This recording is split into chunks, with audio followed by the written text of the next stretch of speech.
What's up, everyone? Back for another beer review, and today I'll be reviewing a beer from the Cellarmaker Brewing Company, and they are out of San Francisco, California, and this is their Juice Kiosk. So they are calling this one a Hazy IPA that is brewed with Strata, Nelson Sauvin, Simcoe, Motueka, and Centennial hops. It comes in at 7% alcohol by volume. No IBUs. Listen, time of review.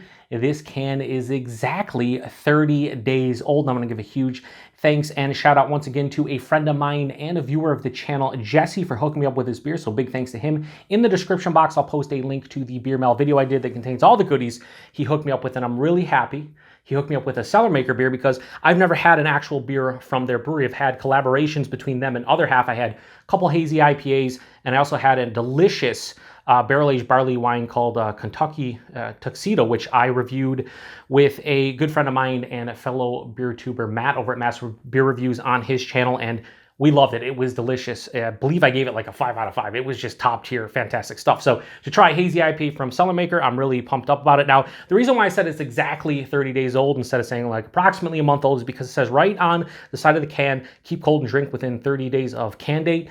This is the 30th day. Tomorrow, this beer is going to be trash. No, not really, but I just wanted to point out that I am drinking this one within their, within what they say, you know, their set range or whatever you want to call it. So anyway, let's give this a pour. Yeah, that is hazy. Of course it is.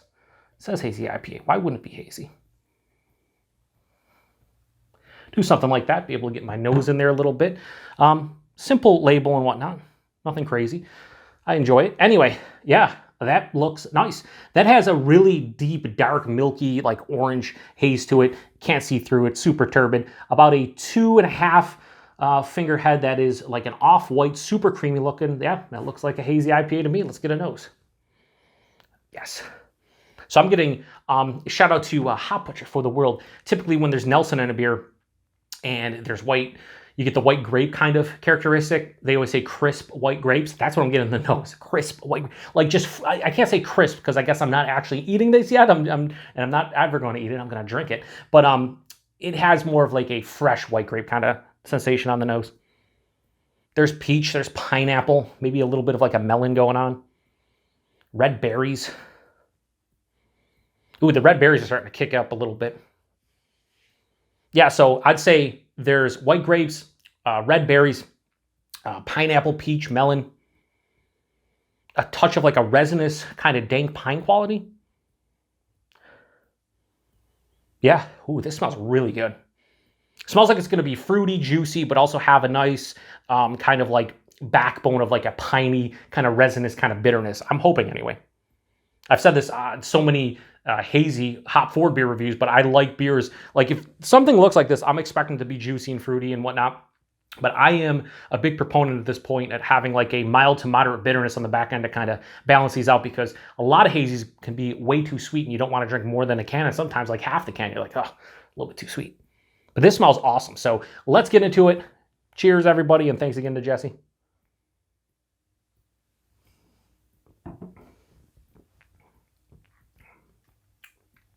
Really nice. I will say the nose is a little bit more pungent and like punching me in the face. The taste, a little bit subdued, muted, dialed back a bit.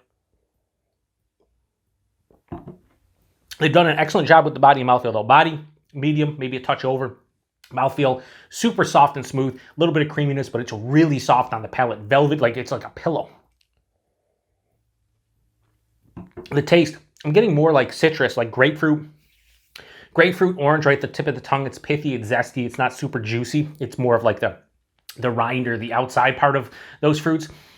As it passes through, a little bit of that red berry, nondescript. If I had to say something, it'd be strawberries, but just like a red berry type of thing. A little bit of melon, touch of pineapple. On the back of the palate, that's where that crisp white grape hit, and it's like a tannic white grape skin more so than anything else. And then it finishes with that resinous, dank, almost piney-esque bitterness. It's more to the moderate side of things, which is nice. But the one thing I will say is, again, I say that to balance this out. This isn't at the front of the back. This is the thing with the hazy IPAs for me.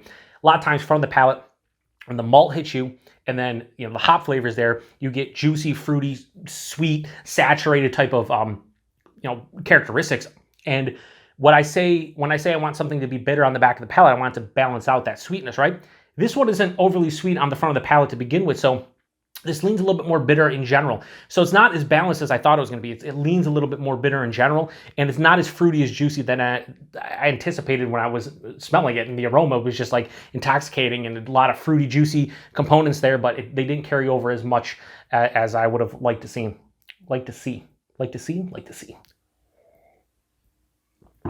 There's a semi-dry thing going on the back of the palate too. This is more bitter than dry. There is a little bit of like a warming in the chest at 7%, nothing on the palate, so a little bit weird there that I'm getting a little bit of like a warming in the chest, but whatever, it's 7%. I will say this, always got to be honest, this is really solid, pretty good, but it's not blowing me away. If the nose would have carried over and that bitterness was also still there, this would be easily in the 4.25 range without question.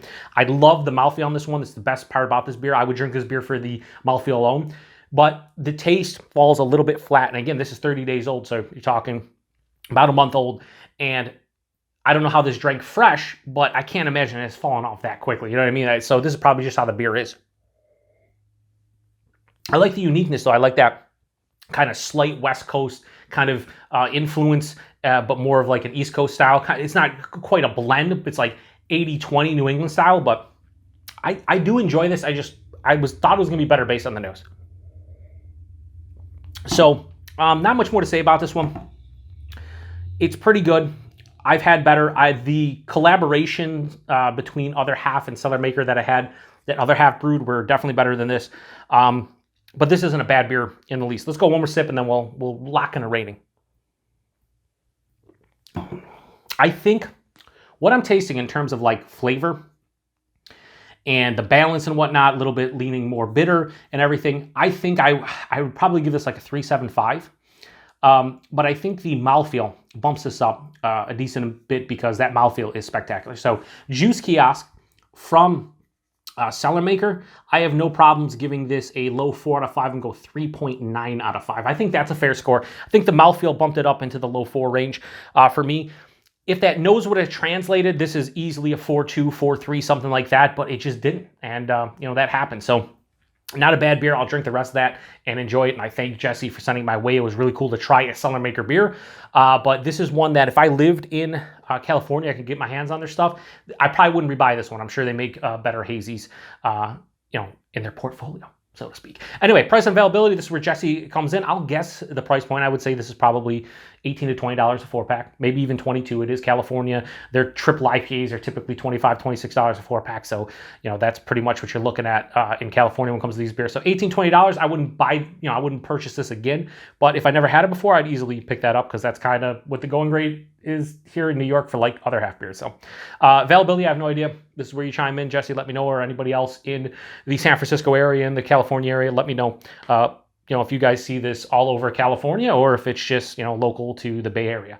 Anyway, I appreciate everybody stopping by for another beer review here on the Beer Patrol. If you've seen this one and you've tried it out, post in the comment section. Let me know what you think about it. Once again, huge thanks to Jesse for this beer, and hopefully you guys are drinking something just as good, if not better than this one. And until the next one, cheers.